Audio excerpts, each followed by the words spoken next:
La TVT au cœur de l'information.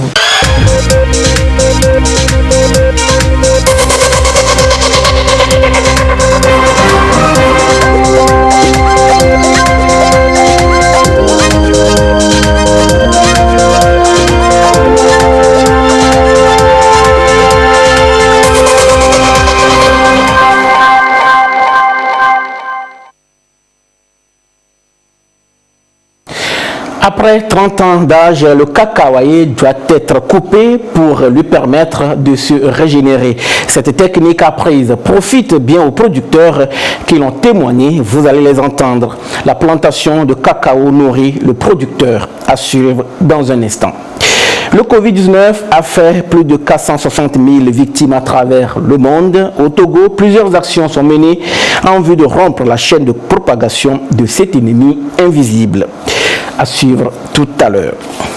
Voilà pour le sommaire. Où que vous soyez, vous êtes en direct sur la télévision togolaise. Bonsoir et bienvenue dans cette édition. Nous ouvrons ce journal par ce communiqué du ministre de l'Administration territoriale, de la décentralisation et des collectivités locales. Pour tenir compte de la lutte contre la propagation du Covid-19, la célébration de la journée des martyrs le 21 juin sera célébrée cette année comme suit. À Lomé, 8 heures, dépôt de gerbes à la place des martyrs par son Excellence, Monsieur le Président de la République ou son représentant. Ne sont invités à cette cérémonie que les personnes suivantes: les présidents des institutions de la République, les membres du gouvernement, les membres du bureau de l'Assemblée nationale, le général de division, chef d'état-major général des forces armées togolaises, les chefs d'état-major des armées. La mise en place doit être terminée à 7h40. Dans les chefs-lieux de région, à 8h, dépôt de gerbes uniquement dans les préfectures chefs-lieux de région par les préfets. La délégation accompagnant le préfet ne devra pas excéder 15 personnes. C'est un communiqué signé par le ministre en charge de l'administration territoriale, Payadoa Boukbessi. Les producteurs de cacao font souvent grise mine en présence des ravageurs. Ces ennemis des plantations détruisent tout ou presque sur leur passage, ce qui n'est pas sans conséquence sur les rendements. Des brigades d'applicateurs sont installées dans certaines préfectures pour aider les producteurs. Leur rôle, assurer le traitement enrichi des plantations de cacao. Ekwesala, précision. Au sein de cette plantation de cacao installée à Badou, ils s'apprêtent pour le traitement des plants. Ce sont des applicateurs. Le travail fait partie d'un programme en faveur des coopératives du milieu. Ce producteur, membre de la coopérative Ntifafa, en est un bénéficiaire. Nous avons bénéficié du traitement de la brigade, et ce qui nous a amené à avoir un bon rendement aujourd'hui. Et les insectes qui dérangeaient nos cacaoyers, aujourd'hui, ça a cessé. De 2015, on faisait 27 tonnes. Mais aujourd'hui, alors nous sommes montés jusqu'à 35 tonnes. Et 2021, nous avons fait le budget d'avoir jusqu'à 40 tonnes. Dans le Wawa, ils sont 45 applicateurs issus des coopératives de producteurs pour cette opération. Le traitement enrichi des plantations se fait en régie pour plusieurs raisons. Chaque année, ces applicateurs traitent en régie les plantations des coopératives dont ils sont membres. Ceci permet de protéger les plantations d'abord contre la pourriture brune des cabosses de cacao et contre les attaques de myrides. Si vous laissez une plantation parce que lui là n'a pas sollicité, les insectes vont quitter là où vous traitez pour aller là-bas, le temps jusque le produit, l'effet du produit finisse ici et ils reviennent. C'est pourquoi il faut traiter systématiquement toutes les plantations. C'est pourquoi on parle de traitement en régie. L'objectif poursuivi aussi, c'est de pouvoir professionnaliser l'activité d'application de produits dans les plantations. Des applicateurs, il y en a également dans la préfecture d'Agou. Le programme est dans sa phase pilote. L'ICAT UTCC entend le pérenniser. Nous pensons maintenant vraiment pérenniser l'action en faisant en sorte que les applicateurs que maintenant nous constituons en coopérative puissent eux-mêmes prendre en charge tout ce qui se faisait, c'est-à-dire l'acquisition des produits, les appareils, l'accoutrement, ainsi de suite, et pouvoir continuer l'activité et se faire payer par les bénéficiaires de l'opération. 750 hectares sont concernés par cette opération dans le Hawa contre 250 dans la préfecture d'Agou. Ces superficies devront connaître une augmentation avec la professionnalisation des brigades des applicateurs. La plantation de cacao nourrit son homme, je vous le disais. Après 30 ans de vie, le cacaoyer a besoin d'être coupé au pied pour sa régénérescence. On parle du récépage. Cette technique, plusieurs producteurs l'ont appliquée dans leur champ avec des résultats jugés aujourd'hui satisfaisants. Et nous vous proposons les témoignages d'une union de coopératives dans l'Amou. Et c'est avec Ekwesala. Des champs récépés comme celui-ci, on les évalue à 507,5 hectares ici à Amou-Oblo. 27 coopératives de l'Union Amou Sud ont vite compris l'enjeu de cette pratique et l'ont adoptée depuis 2015. Comme résultat, elles ont vu leur rendement amélioré. Depuis 2015, l'unité technique Café Cacao UTCC Palimé nous a accompagnés avec notre fédération pour les opérations de récépage. Les plantations ont repris vie après l'opération récépage. Et secondo, ça a aussi donné l'augmentation de la production. Et cette opération, tout juste, ça vient améliorer la condition de vie des producteurs. Nous avons réalisé que, comme les gens ont récépé beaucoup, les premières années, deuxième année, la production peut diminuer. Maintenant, après 3 ans, on réalise que ça peut augmenter. Si les plantations récépées doivent réjaillir bien, ça doit augmenter. Donc en 2018, nous avons fait 444 tonnes et quelques. Dans la relance de la filière café-cacao, le gouvernement accompagne les producteurs à travers la subvention de l'engrais. Dans la localité, cet accompagnement a beaucoup servi aux producteurs. Quand vous récipez un hectare, on vous subventionne de 50%. Ça veut dire que dans un hectare, vous avez droit à 4 sacs. Et l'État paie 2 sacs. Et en tant que producteur, vous participez de 50%. Nous avons reçu du PASA 107 tonnes, 52 kilos d'engrais. Donc c'est ça que nous avions utilisé depuis 2015 jusqu'à ce jour. L'Union Amou Sud regroupe 30 coopératives de producteurs de café-cacao. Depuis 2015, 550 de ses membres ont fait rajeunir leur plantation.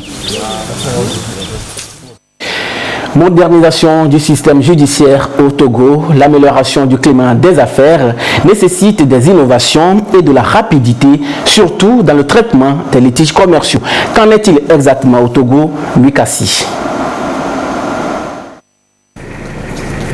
En février 2019, les tribunaux de commerce de Lomé et de Kara naissaient. Une réforme opérée dans le contexte de l'amélioration du climat des affaires et du renforcement de l'efficacité du système judiciaire. Les premiers bénéficiaires, les investisseurs nationaux et internationaux. Environ 1 an après leur création, ces instances judiciaires avaient besoin de nouvelles touches pour être plus efficaces et traiter avec plus de célérité les contentieux commerciaux.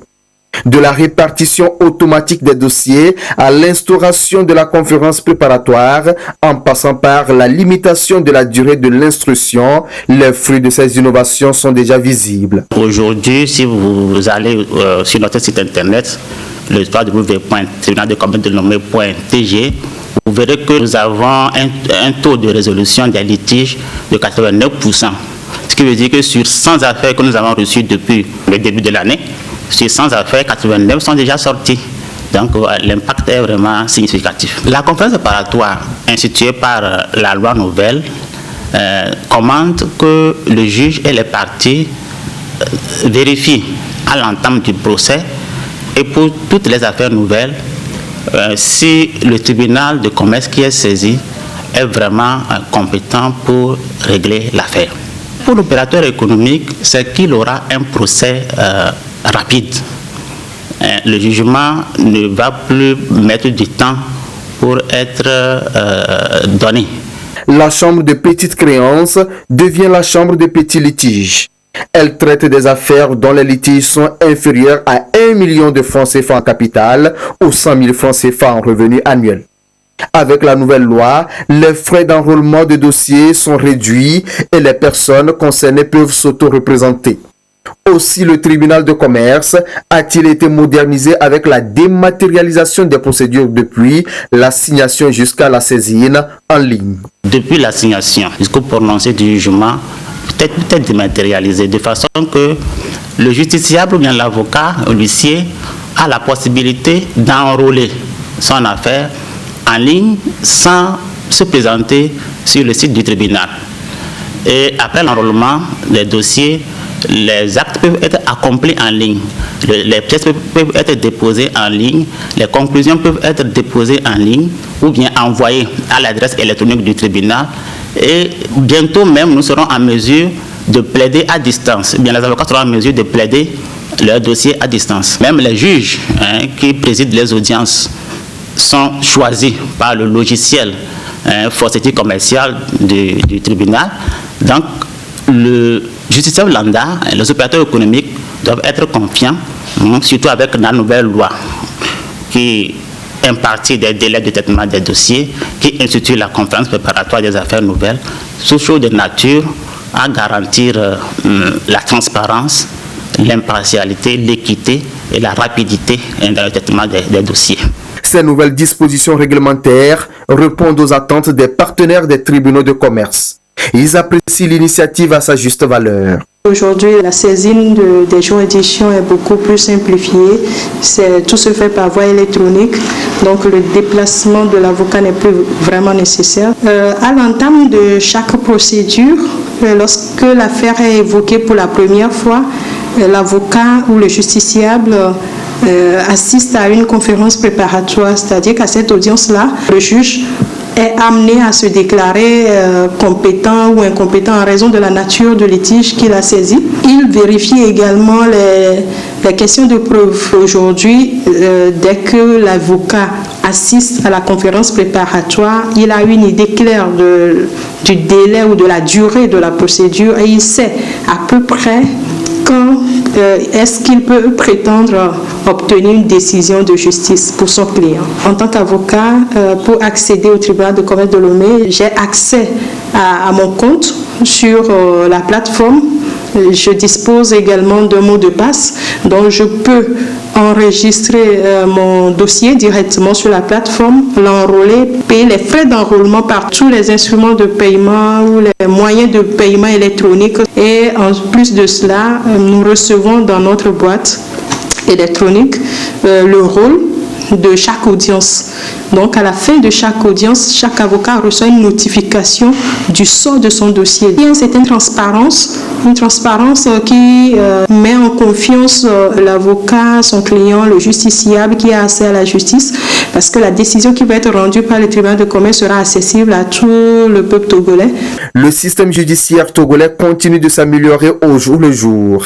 La loi créant ces deux instances modifiées est un pas de plus dans la modernisation du système judiciaire. L'un des défis du nouveau mandat du chef de l'État fort et Sozina Gnassingbé se trouve être la promotion de la jeunesse. Une jeunesse aujourd'hui dynamique. Plusieurs programmes et projets sont mis en route en faveur de l'émergence de la jeunesse. Sonia Méni pour précision. En dehors des gros chantiers relatifs à la santé, l'environnement des affaires ou encore au secteur agricole, la poursuite de la politique de promotion de la jeunesse constitue l'un des grands défis qu'entend relever le chef de l'État Faure Sozina Gnassingbé. Le président de la République a en effet initié au cours des dernières années de nombreux programmes et projets dédiés à la jeunesse tels que le Fonds d'appui aux initiatives économiques des jeunes FAEJ pour accompagner les jeunes dans leur insertion professionnelle et promouvoir davantage l'entrepreneuriat. À cela s'ajoutent les programmes d'appui aux jeunes artisans et agriculteurs pour faciliter leur accès aux services financiers AGCF et AGRICEF et des programmes spécifiques dédiés au volontariat national, l'appui à l'embauche et l'engagement communautaire. Pour ce nouveau quinquennat, le cap sera mis sur la consolidation de ces acquis afin de faire des jeunes des acteurs et des partenaires du développement du pays. Pour ce faire, l'initiative d'octroi de 25% des marchés publics aux jeunes et aux femmes entrepreneurs se veut un tremplin dans l'accompagnement du dynamisme de la jeunesse, de même que l'actionnariat local dans les projets développés en partenariat public-privé. Le chef de l'État envisage également de doter chaque région d'un centre d'incubateur de créativité afin d'engager résolument la jeunesse dans une révolution numérique. La création rapide d'un statut de zone franche pour les jeunes entrepreneurs et la promotion de la production locale figurent en bonne place dans l'agenda présidentiel. Il est à noter que les ressources allouées par le gouvernement à l'emploi et à l'employabilité des jeunes ont été multipliées par 3 de 2013 à 2018. Soutien aux ménages pauvres, le programme de transfert monétaire aux femmes dont les ménages sont jugés vulnérables se poursuit. Les femmes de Kouanga, dans la préfecture de la Kéran, ont le sourire aux lèvres. Vous allez le voir, elles ont reçu leur transfert au titre du premier trimestre de l'année 2020. Nestor Mouzou. Le village de Kaunga, dans la Kéran, fait partie des localités retenues par le projet Filets sociaux et services de base. Ce projet consiste à faire des transferts monétaires aux femmes identifiées sur la base de l'extrême pauvreté. Chaque année, pendant la durée du projet, les bénéficiaires perçoivent 60 000 francs CFA répartis sur 4 trimestres. Ici à Kaunga, cette opération compte pour le premier trimestre de l'année 2020. Le projet Filets sociaux et services de base est piloté par l'Agence nationale d'appui au développement à la base, ANADEB. Le projet de filets sociaux vise à accroître les revenus des ménages vulnérables à pouvoir faire face au choc. Et donc l'argent qu'ils reçoivent, ces ménages, c'est destiné à gérer leur alimentation, la scolarisation des enfants, la santé, et maintenant elles peuvent épargner un peu, et en épargnant elles vont pouvoir mener des activités génératives de revenus pour leur permettre d'être autonomes. La particularité pour ce paiement, c'est que nous le couplons avec la sensibilisation sur la lutte contre le coronavirus. Vous savez bien comment cette pandémie est en train de faire du mal à notre population, et il était opportun que nous puissions les sensibiliser pour les mesures barrières et éviter à ce que cette opération de paiement ne soit pas l'occasion de contamination. À Kaunga, les bénéficiaires des transferts monétaires sont au nombre de 105. C'est la 5e fois qu'elles obtiennent cet appui qu'elles jugent très précieux. Quand on nous a donné le transfert monétaire, nous avons bien entretenu nos enfants à l'école. On ne trouve pas à manger. Maintenant, quand on nous a donné le transfert monétaire, on a jeté l'engrais pour bien cultiver et prendre soin de nos enfants.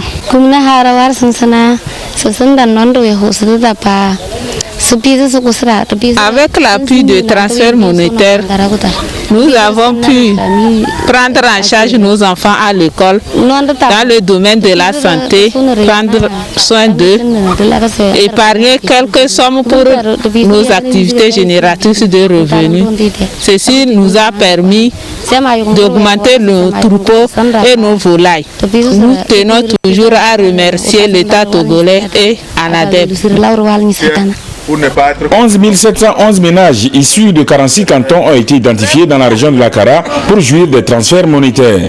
Le projet Filets sociaux et services de base a été conçu par le gouvernement togolais qui a bénéficié de l'appui financier de la Banque mondiale pour sa mise en œuvre. Le Covid-19 a affecté 8 663 270 personnes à travers le monde et plus de 460 000 personnes en sont décédées.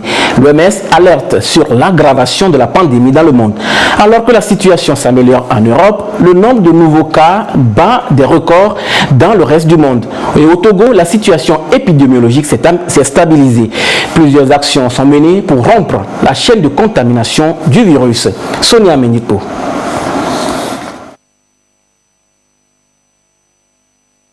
Le Togo, pour faire face et riposter efficacement contre la pandémie du Covid-19, a élaboré et mis en place un certain nombre de mesures et stratégies. L'une de ces stratégies consiste en la création d'un fonds de solidarité par le chef de l'État. 400 milliards de francs CFA pour faire face à la situation. Le Togo est-il trop ambitieux dans cette démarche? À ce jour, où en est-on avec les dons? Devant la presse, le comité de gestion du matériel et des équipements sanitaires fait le point. Nous avons publié le total général des contributions de bonne volonté et le montant général, puisqu'il y a eu 3 publications, le montant général c'est plus de 2,5 milliards de francs CFA. Alors, ce qu'il faut comprendre, il faut retourner à la date où le président de la République a fait l'annonce et vous mettre dans l'esprit de la proposition du président de la République. Quand il a parlé de 400 milliards, il a dit que ce sont ceux-là qui peuvent apporter des contributions. Ça doit être sur le plan national, ça peut être des bonnes volontés. Sur le plan international, ça peut être des partenaires, des 400 milliards. Le président n'a pas dit que c'est les Togolais eux-mêmes qui doivent trouver tous les 400 milliards. Non.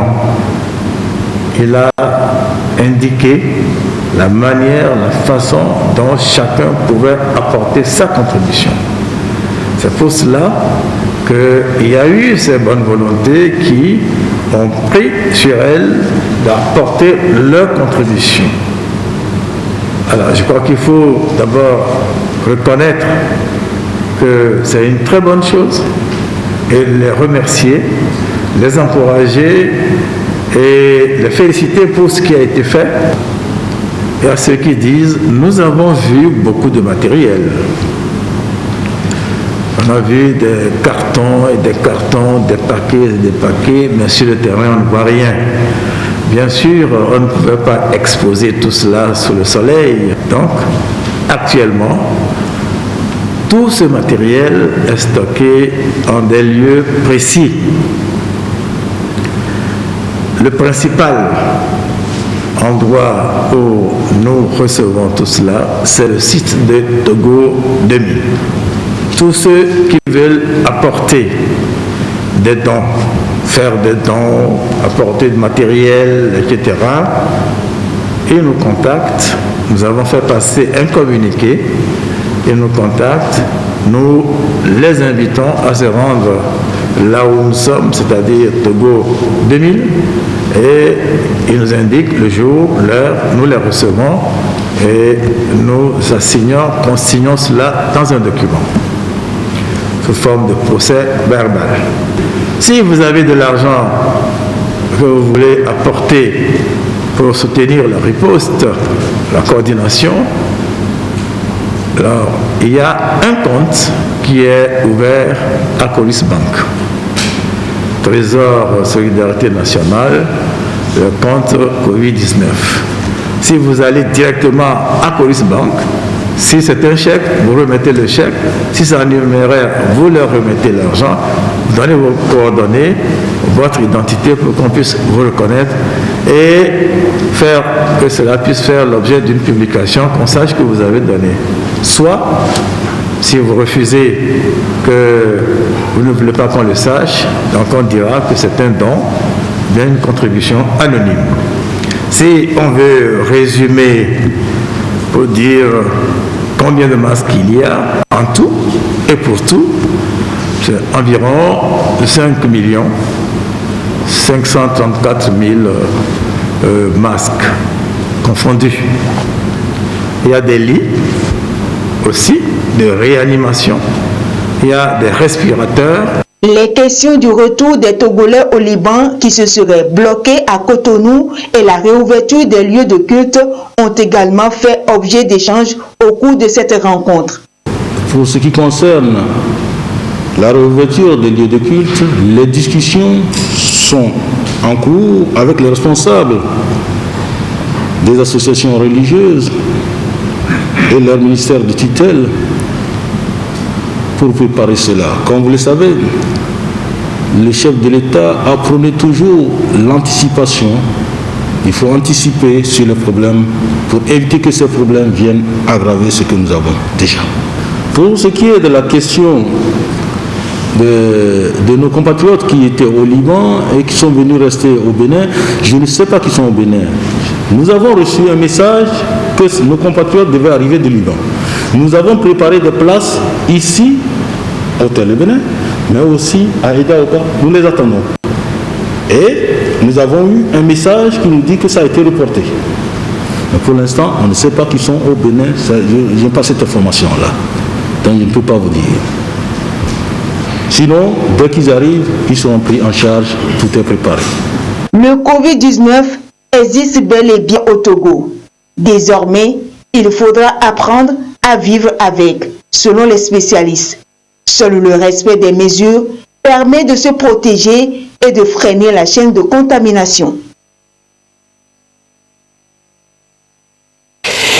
Et la situation de la pandémie au nouveau coronavirus au Togo se présente comme suit. À ce jour, samedi 20 juin 2020, le nombre de cas confirmés est de 561, dont 6 nouveaux cas depuis hier. Le nombre de personnes guéries est de 366, 5 nouveaux guéris depuis hier. Le nombre de cas actifs est de 182 et le nombre de décès est de 13. Un communiqué signé par le ministre en charge de la Santé, le professeur Moustapha Miji Yawa.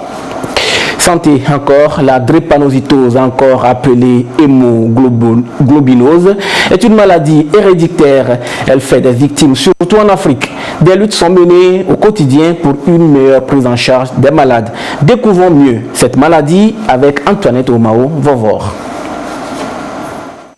Anémie sévère, crise douloureuse, coloration jaune des yeux, sensibilité accrue aux infections. Des symptômes que subissent plus de 5 millions de personnes atteintes de la drépanocytose dans le monde. Une maladie qui met en difficulté la vie des enfants et des parents. Alors, la drépanocytose, c'est une maladie génétique et héréditaire due à une anomalie d'une protéine dans le globule rouge qui est la cellule qui transporte l'oxygène, et cette anomalie de l'hémoglobine va entraîner l'apparition d'une hémoglobine anormale qui est l'hémoglobine S à la place de l'hémoglobine normale qui est l'hémoglobine A. Chez les sujets SS, classiquement, les signes commencent autour de 3 mois vers 6 mois. Dans les formes SC, les signes peuvent commencer plus tardivement. Donc, généralement, ça commence autour de 2 ans, 3 ans. Mais on a vu des sujets SC qui ont commencé à présenter des signes qu'après les 15 ans. Donc, il y en a qui commencent au-delà de 20 ans. Donc, tout dépend du type de drépanocytose que vous portez. En moyenne, 16% sont porteurs de la maladie. 60 à 80% en meurent dans le monde. La sensibilisation de la population sur le dépistage est primordiale. Grâce au dépistage, la quasi-totalité des personnes atteintes de la drépanocytose est prise en charge au Centre national de recherche et de soins aux drépanocytaires créé il y a 2 ans par le gouvernement togolais. Quand on parle de prise en charge, c'est sur 2 volets. Il y a le volet prévention et sensibilisation et le volet curatif. Alors, le volet prévention, c'est le conseil génétique que nous donnons chaque jour à ceux qui ont besoin, c'est-à-dire ceux qui viennent solliciter nos prestations. Et la sensibilisation également à l'endroit des personnes qui ne sont pas porteurs de la maladie, mais qui désirent savoir comment faire pour éviter d'avoir des enfants drépanocytaires. Sur le plan médical, sur le plan de traitement, quand le drépanocytaire a des complications, notamment des douleurs osseuses, qu'il essaie de traiter, mais qui n'arrive pas à la maison, c'est-à-dire la douleur ne cède pas malgré le traitement qu'il a pris, il vient vers nous. Et quand il vient vers nous, nous avons la possibilité de l'hospitaliser et de lui administrer des médicaments qui lui permettent d'être soulagé rapidement par rapport à la douleur qu'il a. L'étude de l'hémoglobine par la méthode électrophorèse de l'hémoglobine est très très important parce que c'est le seul moyen qui permet de connaître le phénotype hémoglobinique que l'on porte, c'est-à-dire le type d'hémoglobine que l'on porte. Et à partir de cela, on peut choisir son conjoint en fonction de ce que l'on porte, dans l'objectif d'éviter d'avoir des enfants malades, c'est-à-dire des enfants drépanocytaires. Et c'est vraiment important de le souligner, tout jeune, toute personne qui souhaite avoir des enfants sains sur le plan de drépanocytose, il doit choisir de connaître l'hémoglobine qu'il porte, le phénotype hémoglobine qu'il porte, et de chercher à s'unir avec une personne avec laquelle il ne va pas avoir des enfants drépanocytaires. Alors, le Covid-19, on le sait, lorsqu'il survient sur un terrain ou bien chez une personne qui porte déjà une maladie chronique, il devient particulièrement dangereux. Et étant donné que le drépanocytaire vit avec sa maladie depuis l'enfance, c'est une maladie chronique et qui contribue à l'affaiblissement de son système immunitaire, son système de défense, il doit éviter à tout prix d'être en contact avec le Covid-19. La lutte contre la drépanocytose figure depuis 2009 parmi les priorités de l'OMS pour la zone Afrique et occupe le 4e rang en matière de santé publique mondiale après le cancer, le sida et le paludisme. Communiqué conjoint du ministre de la Culture, du Tourisme et des Loisirs et son collègue de l'administration territoriale de la décentralisation et des collectivités locales. Il communique pour lutter contre la propagation du coronavirus. Le gouvernement a depuis mars 2020 pris plusieurs mesures, parmi lesquelles la fermeture des lieux de loisirs, notamment les discothèques. Cette mesure demeure en vigueur. Ceci étant, les discothèques, lieux de regroupement humain où la distanciation physique est pratiquement impossible à respecter, restent et demeurent fermées sur toute l'étendue du territoire national. Tout contrevenant à la mesure édictée ci-dessus s'expose à la rigueur de la loi. Un communiqué signé par le ministre en charge de la Culture et son collègue de l'administration territoriale. Voilà, ce sera tout pour aujourd'hui. Merci de nous avoir suivis. Coucou spécial à celles et ceux qui donnent de leur temps pour sauver les malades du Covid-19. Prenez soin de vous, faites attention à vous, gardez toujours le sourire, quoi qu'il arrive. Excellente nuit à tous.